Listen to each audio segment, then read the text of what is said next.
Well, for more on these forecasts by the IMF, let's bring in economics professor Antonio Fatas from Singapore's INSEAD Business School. Welcome to the program. Now, we know that Asia fared relatively well in that report, with the exception of Japan. So would you generally tend to agree with what the IMF is saying? Because it does suggest, because they have revised it for a third time, a little bit of volatility this year.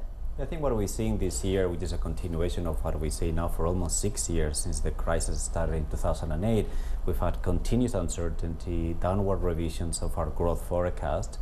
Now, in that environment, Asia looks quite good compared to some of the other regions of the world. It still remains the fastest growing region of the world. If you look at emerging Asia, the forecasted growth rate, which is above 6%, which might not be the best growth rate we've seen in the last decades, but is one of the fastest growing regions in the world for sure. But the second largest Asian economy is Japan, and that's the one that's been singled out as having huge problems in terms of macroeconomic and fiscal challenges. So how bad is the situation there, and what can the Japanese government really do? Has Abenomics worked?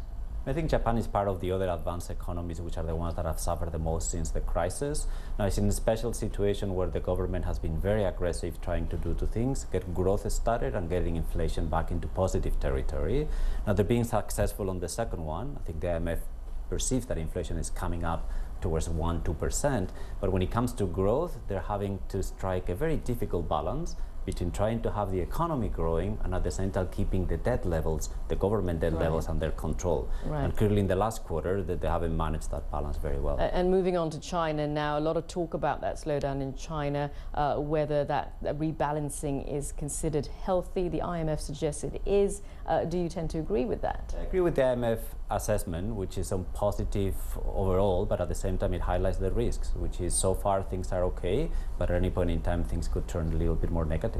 Right, all right. Well, thank you so much for joining us there, Antonio Fatas from the INSEAD Business School here in Singapore.